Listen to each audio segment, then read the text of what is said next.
2019. Los hospitales de Wuhan empiezan a recibir decenas de casos de un tipo de neumonía extraña para los médicos. Los primeros contagios son reportados a la OMS y las autoridades sanitarias de China cierran el mercado mayorista de mariscos después de que se descubriera que los animales salvajes vendidos allí pueden ser la fuente del virus.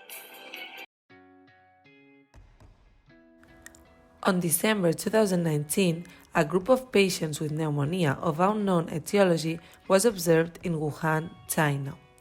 A couple of months later, the whole world was entering into a pandemic that we all know very well. De un Consejo de Ministros para decretar el estado de alarma en todo nuestro país durante los próximos 15 días.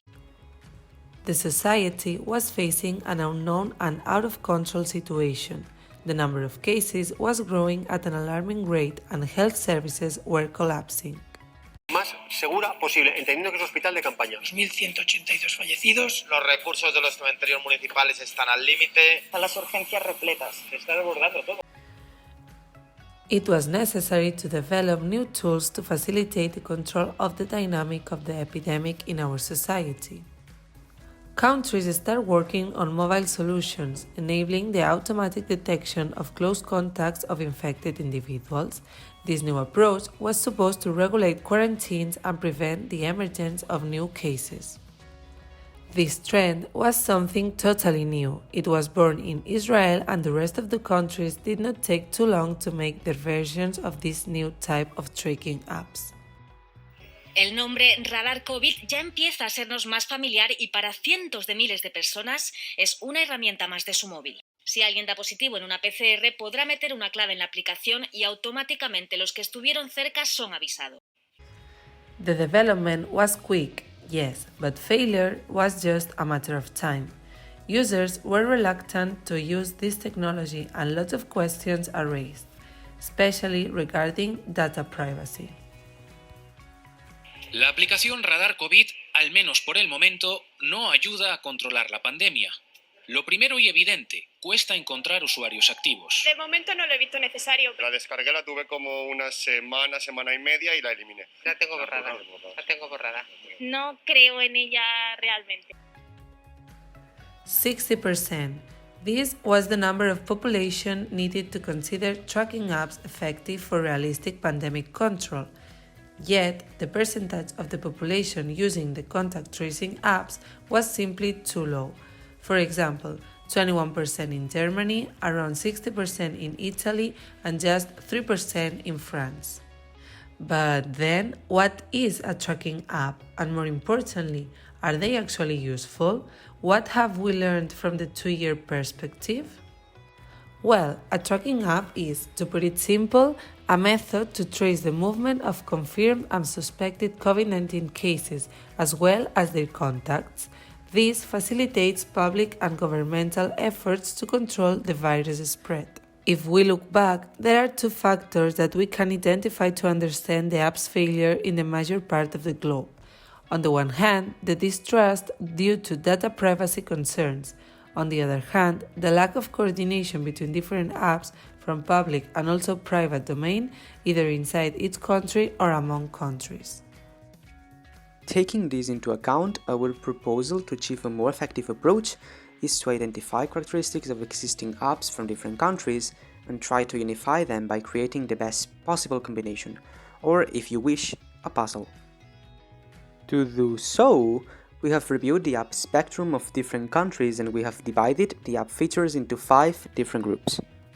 So, to better understand the game we will propose, we will first review the models of 2 different apps used in 2 countries, China and Spain.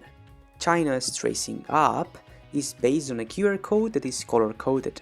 With green, you are good to go and you can access several services, like public transportation. Amber means quarantine is required, while red means COVID positive.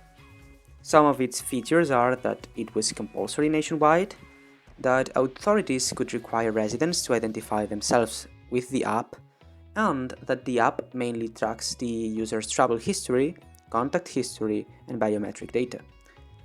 Though effective, its usage is accompanied by histories of conflict. In fact, a couple of months ago, media reports surfaced that authorities in the capital of Henan province were using the codes to restrict the movement of people upset because local banks froze their deposits.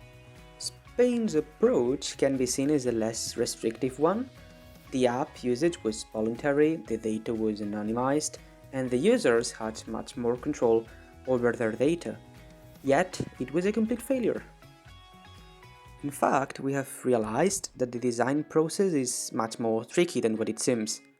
Achieving a good trade-off between functionality, public acceptance, and fair use of data is complex and may lead to undesirable or unintended results. For that reason, we need your help. We want to propose a game on which you will need to design your ideal version of a COVID-19 tracing app. The game is not mandatory, and the idea is that you will choose the puzzle pieces that will form the core of your app. In the end, each participant will have a full puzzle similar to the China and Spain examples. You just need to send us, via mail, your choices. The first type of piece is obligatoriness. Only one choice has to be done here. The second type of piece is consent and adaptation to clinical workflow.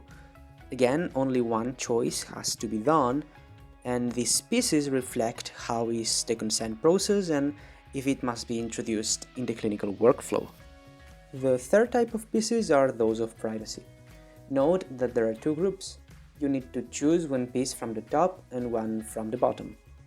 The fourth type of pieces are those of data management. Here you have three pieces, and again you have to choose one from each part. Finally, the fifth type of piece is much different. You have no limit, and you can even propose more features than those showed in the list. You need to select which data would your app require in order to work. Attention, because some functionalities can be seen as ethically bad or ethically good, but when used in a pandemic context in which the health of millions of people is at risk, the line between surveillance, individual rights, and data management is much more blurry.